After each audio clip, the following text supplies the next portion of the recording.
The satisfaction of watching her scrub dirty dishes lasted exactly until the moment he arrived. Because the man who walked through the grand front doors of the Sovereign Hotel in Chicago was not just her husband, but the sole owner of the very marble floors they were standing on. He walked away with firm steps, leaving behind a heavy silence that the other employees knew far too well. Nobody looked at Rachel. Nobody dared, because looking at her meant risking becoming Fiona's next target. Nobody except Chloe Rivers. Chloe worked at the dessert station just a few feet away from Rachel. She was young, possessing that nervous energy of someone who had not yet learned to stay quiet when she should. "Hey," she whispered, without looking up from the plates she was meticulously decorating. "Do not let her get to you. She acts like this with all the new girls." Rachel glanced at her out of the corner of her eye. "I am not exactly new." Chloe frowned in confusion. "No, I have never seen you around here before, and you definitely do not look like you belong in this kitchen." Before Chloe could ask what that meant, the swinging kitchen doors burst open, and a woman marched in as if she owned the entire building. Lauren Davis, the official organizer of the High Society Gala, carried an electronic tablet and spoke on her phone at the same time, her voice echoing over the clatter of pots and pans. No, absolutely not. The floral arrangements belong on the main table, not the auxiliary ones. I swear, I have to do everything myself. She hung up with a dramatic sigh and scanned the room. Her gaze swept the kitchen until her eyes locked onto Rachel. She froze. She stared at her for several long seconds with an expression that was incredibly difficult to decipher. A mix of surprise, profound satisfaction, and something that looked dangerously like pure pleasure. Well. Lauren walked slowly toward the washing station, every step deliberately calculated. So the rumors were actually true. They told me, and I simply refused to believe it. Lauren Fiona appeared right behind her. "You really should not be in the kitchen. The elite guests are already arriving for the evening. I merely wanted to verify something with my own two eyes." Lauren did not look away from Rachel, and I have just verified it perfectly. "Tell me, Rachel, how does it feel to be on the other side? I mean, really?" Rachel gripped the porcelain plate in her hands. She squeezed it so tightly that her knuckles turned completely white. "I am just working," she replied, with a voice that was low but incredibly firm. "Just like everyone else in this room." "Of course you are." Lauren smiled with venom. "We all work. The fundamental difference is that some of us know our proper place, and others others desperately need to be reminded of it." Several employees exchanged highly uncomfortable glances. The air in the room became thick, almost impossible to breathe. Chloe stopped decorating the intricate pastries, her wide eyes darting back and forth between Lauren and Rachel as if witnessing a slow-motion car crash. Lauren Fiona intervened with a strictly practical tone. "You have an entire philanthropic gala to direct." "You are right." Lauren tucked her electronic tablet away. "But before I go, I absolutely need her to carry the crystal champagne glasses out to the main ballroom. Personally." Fiona raised a single perfectly plucked eyebrow. "I have a whole team of trained waiters for that exact task." "I know you do, but I specifically want her to do it. I want her to see up close exactly what she lost because of her poor life decisions." A freezing silence instantly fell over the entire kitchen staff. Every single employee stopped moving completely. They all intuitively felt that something much deeper was happening, something that went far beyond a simple work command. Rachel slowly released the porcelain plate, placed it carefully on the tall stack, dried her wet hands, and looked Lauren directly in the eyes. "I will carry the crystal glasses." Lauren blinked clearly, expecting immediate resistance, The silent obedience deeply disconcerted her for a brief second, but she recovered with frightening speed. Perfect someone hand her a heavy silver tray. Chloe rushed over to Rachel as she picked up the heavy silver tray loaded with delicate crystal glasses. "You really do not have to do this," she whispered softly. "Can I just go in your place?" "I absolutely need to do this," Rachel replied, without offering any further explanation. She walked straight toward the swinging doors that connected the loud kitchen to the luxurious main ballroom. With every single step, the surrounding noise shifted drastically. The metallic chaos of the kitchen faded away, quickly replaced by soft classical music, elegant laughter, the gentle clinking of expensive crystal and hushed conversations. They were two entirely different worlds, separated by a single wooden door. When Rachel finally entered the massive ballroom, absolutely no one looked at her. To the wealthy guests, she was completely invisible, just another anonymous member of the service staff, a faceless shadow moving quietly between the tables, serving drinks without a name. She placed the delicate glasses on the first table. Hands adorned with heavy diamond rings took them without a single word of thanks, without even registering her human presence. She moved on to the second table, experiencing the exact same treatment. The third table was identical, and then she finally reached the main head table. Sitting right in the center, completely surrounded by the most influential women in the entire city of Chicago, was Amelia Evans, an older woman who naturally radiated intense authority. She was one of those rare people who never needed to raise her voice to make everyone around her fall utterly silent. By her side, several wealthy women were casually discussing massive financial investments, European vacations, and high society social commitments. Rachel carefully placed a crystal glass in front of one of the distinguished guests. Her hand trembled almost imperceptibly as she lowered it. "Careful!" the wealthy guest snapped, without even bothering to look at her. "These crystal glasses cost significantly more than your entire monthly salary." A few discreet, mocking laughs echoed around the table. Rachel took a very deep breath and calmly continued serving. It was precisely at that moment that Amelia Evans looked up from her plate. Her sharp eyes met Rachel's, and something instantly shifted in her strict expression. It was incredibly subtle, but completely unmistakable. It was just a fleeting instant, a tiny flash of recognition followed immediately by a perfectly constructed mask of cold indifference. Rachel placed the final glass on the pristine tablecloth and turned around to head back to the kitchen.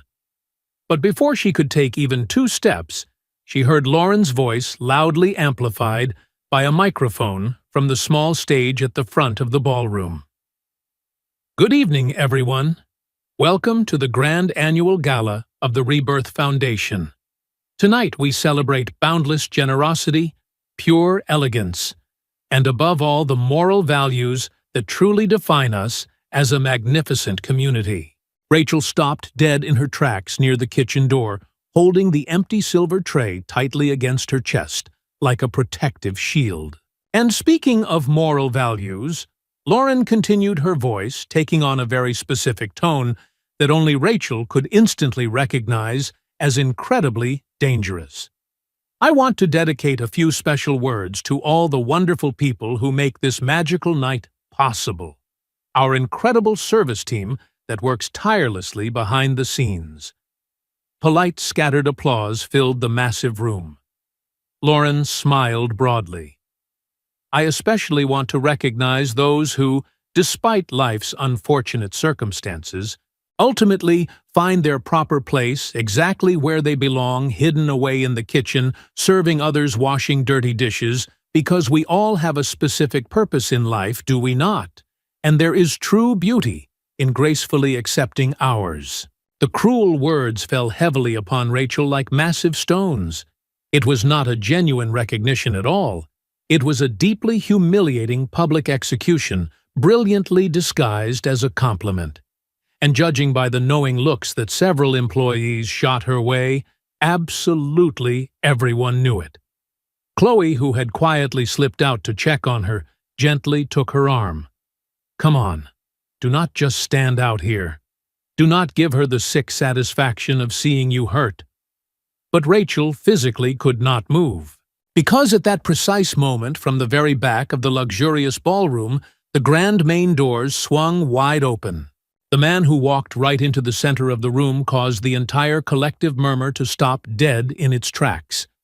He walked with incredibly confident, firm steps, possessing the kind of powerful presence that absolutely cannot be bought or manufactured. The wealthy guests stood up as he passed by, and the waiters instantly straightened their tired backs. Lauren completely stopped speaking mid-sentence, her bright smile freezing on her face, as if someone had pressed pause on reality. Fiona, who was quietly watching from the kitchen entrance, turned visibly pale. Damien Evans, the owner of the Sovereign Hotel, scanned the room, locked eyes with Rachel holding a servant's tray, and his expression instantly twisted into barely contained explosive fury. Damien Evans did not move a single muscle for several agonizing seconds. He simply stood right in the middle of the extravagant ballroom, his intense eyes fixed directly on the kitchen door, where Rachel tightly held that empty silver tray, as if it were the only object keeping her standing.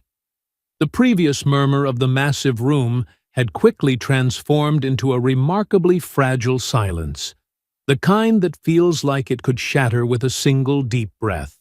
Absolutely no one understood why this incredibly powerful man was glaring toward the service kitchen with such terrifying intensity. Nobody, except Rachel herself. She slowly opened her eyes and met his furious gaze. They did not need to exchange a single spoken word. Over the long years, they had carefully built a secret language that only the two of them truly understood. It was a complex language constructed of intense glances, shared quiet moments, and difficult battles fought side by side against a harsh world that never considered them worthy of each other. Damien took a very deep breath, adjusted his tailored suit jacket, and instead of marching furiously toward her, he did something that Rachel genuinely did not expect. He turned sharply on his heel and walked directly toward the main VIP table. "Mother," his voice was chillingly calm but undeniably firm when he finally stopped directly in front of Amelia. "Good evening to you." Amelia Evans looked up at him with that complex expression that only mothers can perfectly master. It was a bizarre mixture of maternal pride, deep concern, and something that looked an awful lot like quiet reproach. "You arrived quite late," she stated simply. "I arrived exactly on time," Damien immediately replied, and there was something incredibly dark in the way he pronounced those specific words that forced Amelia to look away for just a brief second. Up on the stage, Lauren quickly recovered her professional composure. Her bright smile aggressively returned with the sheer efficiency of someone highly trained to carefully manage any awkward social situation. "Ladies and gentlemen," her voice regained its typical energetic bounce. "What an absolute honor to welcome one of the most prominent business leaders in our beloved city. Please give a massive round of applause for our highly distinguished guest." The entire ballroom immediately erupted into thunderous applause. Guests who, moments before, had barely noticed his quiet entrance were now standing up eagerly, reaching out their hands, desperately seeking his fleeting attention, like thirsty sunflowers blindly turning toward the bright sun. Damien greeted them with cold politeness, but absolutely zero enthusiasm, shaking their eager hands with the mechanical efficiency of someone who has done this exact routine thousands of times and has never actually enjoyed it once. From the swinging kitchen doors, Rachel watched the entire bizarre scene unfold. Chloe was standing right by her side, completely, utterly confused. "Who exactly is that man?" she asked, in a very low whisper. "Everyone out there is acting like the actual president just walked into the room." Rachel did not answer her question. She simply lowered her gaze, gripped the silver tray tighter, and retreated back into the hot kitchen without saying a single word. Chloe followed her back inside, growing increasingly intrigued by this incredibly mysterious woman who scrubbed dirty dishes, but stared down the wealthiest guests as if she knew dark secrets that absolutely no one else could possibly imagine. Inside the bustling kitchen, Fiona was aggressively talking on her cell phone. In a dark corner, her harsh voice reduced to a very tense, panicked whisper. "Yes, he just arrived right now. No, absolutely no one informed me that he was coming tonight. He was definitely not on the confirmed VIP guest list." There was a long, heavy pause. "What do you mean he just bought the entire hotel? When did this happen? Why was I kept completely in the dark?" Fiona slowly hung up the phone and stood completely motionless, desperately trying to process the shocking information that had clearly shaken her to her very core. Her sharp face cycled rapidly through several distinct phases: sheer disbelief, cold calculation, and finally, absolute terror. She slowly looked over to where Rachel was quietly scrubbing dirty plates in the sink, and something finally seemed to click inside her panicked mind. It was a crucial piece of a massive puzzle that she still could not see entirely. "Solis," she called out, her voice slightly less authoritarian than it had been before. "Leave the dishes right now, go down to the basement storage room, and bring up more fresh linen napkins for the auxiliary tables." Rachel nodded silently without asking any questions. She dried her wet hands on her stained apron and began the long walk down to the basement located on the lowest level of the Grand Hotel, at the very end of a long, poorly lit corridor that the terrified employees commonly referred to as the tunnel. Walking down there always felt exactly like crossing the heavy border between two entirely different worlds. As she descended the stairs, her mind drifted to her grandmother, Clara, who had taught her to keep knocking on closed doors until they opened. In the storage room, reaching for the boxes, she suddenly heard heavy footsteps approaching. Rachel Damien's voice filled the small space. "You should not be down here," she whispered. "The most important person in my life is down here carrying napkins," he replied, closing the door behind him. Damien returned to the elegant ballroom and quietly took his proper seat at the main VIP table. He ate his extravagant dinner in absolute silence. Every single bite he took was purely mechanical, completely devoid of any actual pleasure, because his sharp mind was entirely somewhere else. He was still mentally down in the damp basement, thinking about the bloodshot eyes of his beloved wife, and that single tear he had gently wiped from her tired face just minutes ago. He forced a polite smile whenever someone directly addressed him, and nodded courteously when guests approached to shake his hand. But internally, he was meticulously constructing a mental map of every single person in that room who had played a part in Rachel's cruel humiliation. Sitting right next to him, Amelia ate her meal, with the highly measured elegance of someone who had spent her entire privileged life desperately learning how never to reveal a single true emotion in public. But Damien knew his mother far too well. He noticed the severe tension in the exact way she rigidly held her expensive silver fork, and the almost imperceptible stiffness gripping her shoulders. His mother absolutely knew that something massive was about to change tonight, even if she did not yet know exactly what the fallout would be. Excellent event organization this year, a wealthy woman sitting across from Amelia casually commented while swirling her wine. Lauren truly outdid herself this time. "Lauren always delivers exactly what is promised," Amelia replied quietly, without ever lifting her eyes from her expensive porcelain plate. She is a remarkably capable young woman. Damien deliberately placed his heavy silver cutlery down on the pristine table with a soft but highly calculated sound. Capable of what exactly, he casually asked, with a tone that absolutely fooled no one sitting at the table. Amelia quickly glanced at him out of the corner of her eye. Of organizing magnificent charitable events, of course. What else could she possibly be capable of? I was merely asking a simple question, Damien smoothly replied, as he picked up his crystal water glass. Sometimes people are truly capable of terrible things that we cannot even begin to imagine. Before anyone could respond to the heavy tension, a deep, incredibly warm voice interrupted them from the far side of the crowded table. Damien Evans, nobody bothered to tell me that you would actually be attending tonight. Arthur Parker approached with that enveloping, kind energy that only people who have successfully navigated decades in the ruthless business world without losing their core humanity truly possess.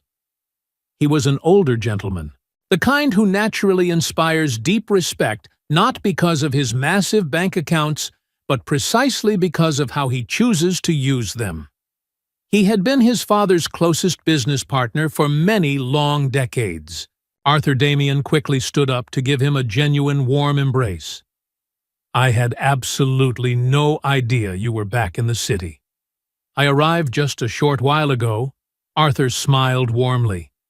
Some urgent matters regarding the charitable foundation that bears your father's grand name brought me back into town.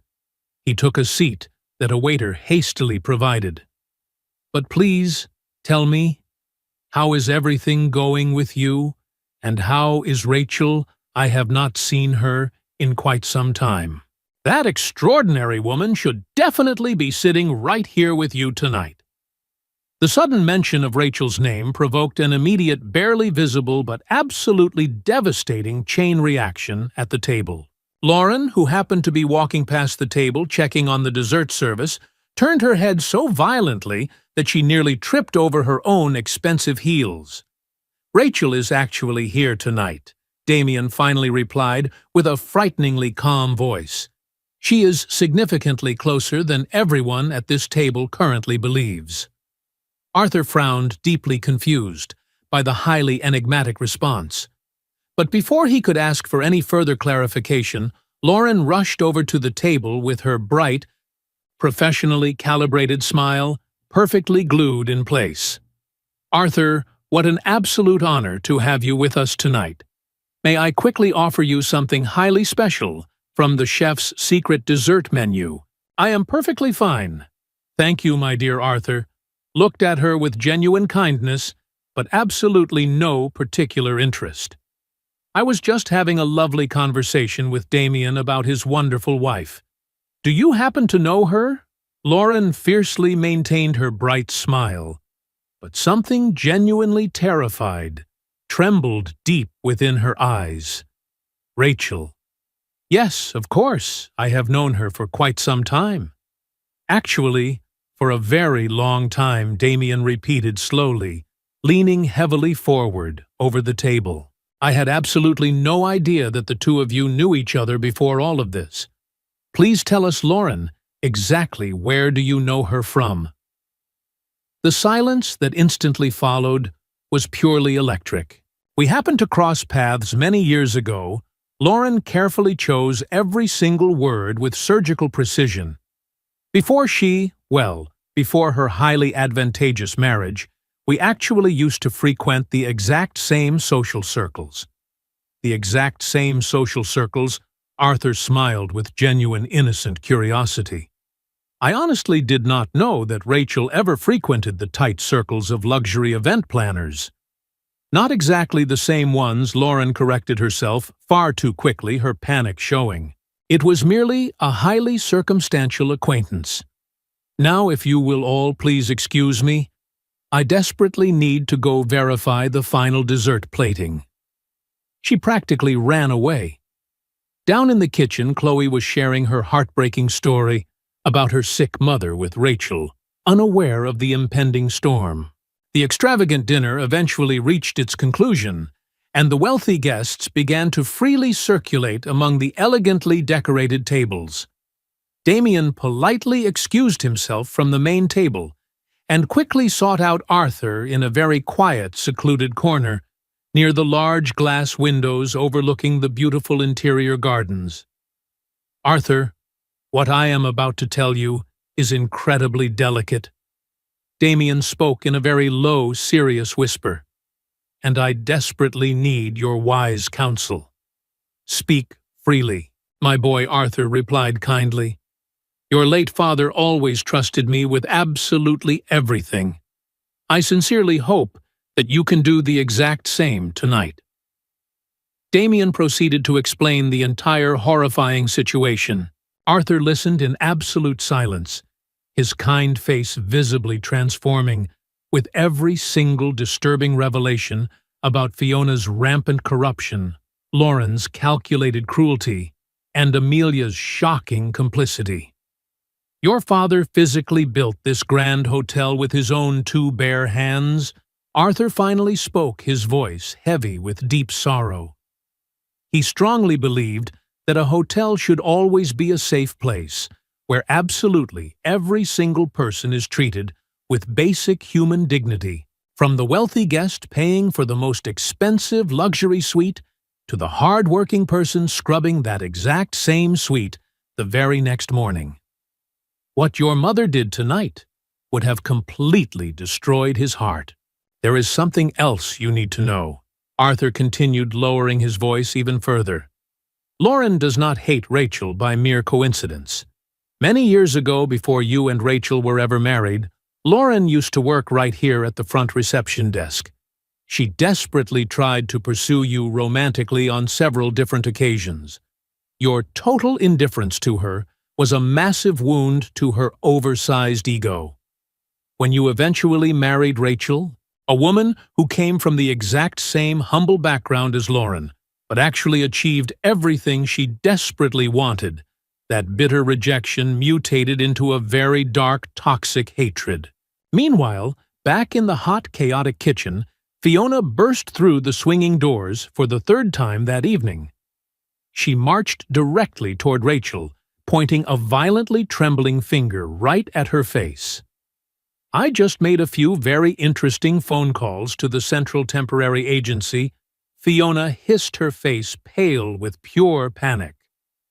"Your employment forms are completely blank. No previous job references, no verifiable home address, absolutely no hospitality history. Who exactly sent you here to spy on me?" Rachel stared right back at her with terrifying calm. "Are you genuinely worried about who sent me? Or are you terrified of what I have witnessed?" Back in the ballroom, the highly anticipated charity auction officially began. Lauren enthusiastically presented the grand final item of the evening. It was a beautiful painting depicting a tired woman washing heavy clothes in a cold river. This stunning piece is appropriately titled "Hands That Hold the World," Lauren explained with a highly theatrical voice. It perfectly represents the pure beauty of humble manual labor and the undeniable dignity found in everyday struggles. Damien tightened his jaw so hard it physically hurt. The blatant hypocrisy was so incredibly brutal, it felt entirely intentional. Lauren was literally auctioning a painting praising humble work, while simultaneously punishing Rachel with it. Bidding rapidly began, with massive numbers flying carelessly across the room. Suddenly, Damien stood straight up. "I bid double the current highest offer," his booming voice echoed.